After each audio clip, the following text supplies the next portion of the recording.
کے مصنف ڈاکٹر غلام مصطفیٰ خان ہیں۔ ڈاکٹر غلام مصطفیٰ خان 1912 میں جبل پور میں پیدا ہوئے۔ آپ نے 9ویں جماعت پاس کر کے آپ علی گڑھ چلے گئے۔ علی گڑھ سے ہی آپ نے ایم اے کیا، پی ایچ ڈی کی علی گڑھ سے کی۔ ناگپور یونیورسٹی سے آپ نے پی ایچ ڈی کی فارسی میں۔ اس کے بعد آپ کا زیادہ کام جو ہے وہ تھا میں تحریر و تنقید کا ہے، تحقیق اور تنقید کا کام زیادہ کیا ہے۔ پاکستان بننے کے بعد جو ہے وہ پاکستان آ گیا، اس سے یونیورسٹی سے منسلک ہو گئے اور 2005 میں آپ کا انتقال ہو گیا۔ اور جو نظریہ پاکستان ہم بھی سنتے آ رہے ہیں اور آپ بھی سن رہے ہیں جی کہ نظریہ پاکستان ہے۔ 9th کلاس میں آپ نے نظریہ پاکستان پاک اسٹڈی میں پڑھا ہے۔ ڈاکٹر غلام مصطفیٰ خان نے اس نظریہ پاکستان کو ہمیں سمجھانے کی کوشش کی ہے کہ اس کا مطلب کیا ہے، اس کا مقصد کیا ہے اور یہ کیوں ضروری ہے پاکستان کے لیے۔ تو اسی سلسلے میں آج اسی پہ ہم بات کریں گے کہ نظریہ پاکستان ہے کیا، اس کا مقصد کیا ہے، نظریہ پاکستان کیسے ڈیولپ ہوا اور آہستہ آہستہ آج اس کی ضرورت اتنی زیادہ کیوں ہے۔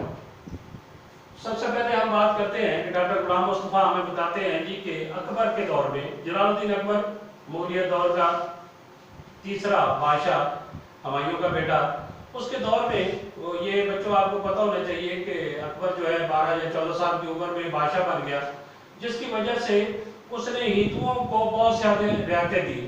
یہ بیجا رواداری آپ دیکھ رہے ہیں، بیجا رواداری بہت زیادہ خیال رکھا۔ یہ بات نہیں ہے کہ دین اسلام تو اس بات کی تلقین کرتا ہے، نصیحت کرتا ہے، حکم دیتا ہے کہ اقلیتوں کا خیال رکھا جائے، لیکن اتنا خیال نہ رکھا جائے کہ وہ آپ کا مذہب جو ہے پیچھے چلا جائے اور ان کا خیال آگے آ جائے۔ تو اکبر نے اس کی بہت ساری مثالیں بھی قائم دی۔ سب سے بڑی مثال اس نے کہ دین الہی ایجاد کر دیا۔ دین الہی میں اس نے کہا جی کہ ہندو جو ہے مسجد میں جا کے اپنی عبادت کر سکتے ہیں اور مسلمانوں کا بھی آپ بھی مندر میں جا سکتے ہیں، کوئی مسئلہ نہیں ہے۔ مسلمان ہندو گھر میں شادیاں کریں اور ہندو مسلمانوں گھر میں، یہ بھی کوئی مسئلہ نہیں ہے۔ اور اس کی اس نے ایگزامپل بھی سیٹ کی کہ اس کا جو بیٹا جہانگیر ہے وہ جودھا بائی کا بیٹا تھا جو کہ ہندو تھی۔ یہ ایک طرح کی حقیقت ہے جس سے کوئی جھٹلا نہیں سکتا، اور اسے جبکہ دین اسلام میں یہ حکم نہیں ہے۔ تو اکبر نے جب یہ چیزیں کی تو ہمارے ایک طریقے پاکستان کے کہہ سکتے ہیں، برصغیر کے ایک بہت بڑے عالم، بہت بڑے ولی اللہ حضرت مجدد الف ثانی رحمۃ اللہ علیہ نے اس کے خلاف آواز اٹھائی۔ آپ نے یہ اکبر کو بھی بتایا اور لوگوں کو بھی بتایا کہ اکبر ہمارے ساتھ اب دین اسلام کے ساتھ غلط کر رہا ہے، کیوں نہ ایسا کیا جائے کہ دین اسلام کی اصل روح کے مطابق لوگوں کو بتایا جائے کہ یہ ہمارا دین ہے، جو اکبر بتا رہا ہے یہ دین نہیں ہے۔ اور اسی سلسلے میں اکبر کے دور میں بھی اور اس کے بیٹے جہانگیر کے دور میں حضرت مجدد الف ثانی کو بیجا قید میں ڈالا گیا، انہیں صحبتیں دی گئی، وظیفیں دی گئی۔ آپ کو اس بات سے روکا گیا جی کہ آپ یہ کام نہ کریں، یعنی کہ جو اکبر کہہ رہا ہے یا جہانگیر کہہ رہا ہے وہی دین اسلام ہے، جبکہ حضرت مجدد الف ثانی نے کلمہ کہتے رہے یہاں تک کہ آپ کی وفات ہوگی۔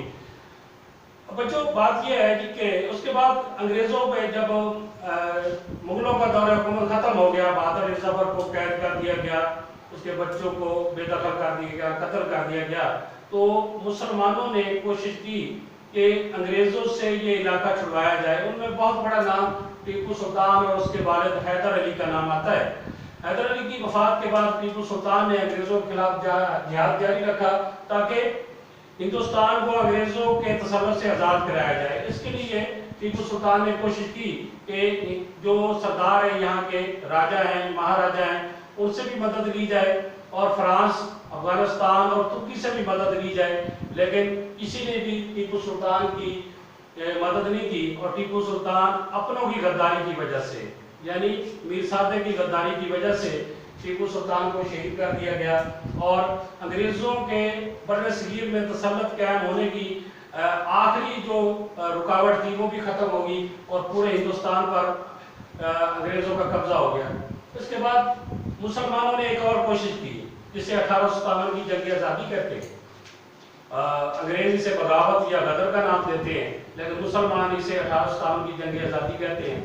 یہ پرانے کے بغیر تھی، اس میں مسلمانوں کے پاس وسائل بھی نہیں تھے، انگریزوں کے پاس وسائل بھی تھے، باقاعدہ ٹرینڈ آرمی تھی، لیکن جس کی وجہ سے مسلمان جو ہے اس جنگ میں کامیاب نہیں ہو سکے اور مسلمان کامیاب تو نہیں ہو سکے۔ اس جنگ میں ہندو بھی مسلمانوں کے ساتھ تھے، لیکن وہ یہ کہہ کر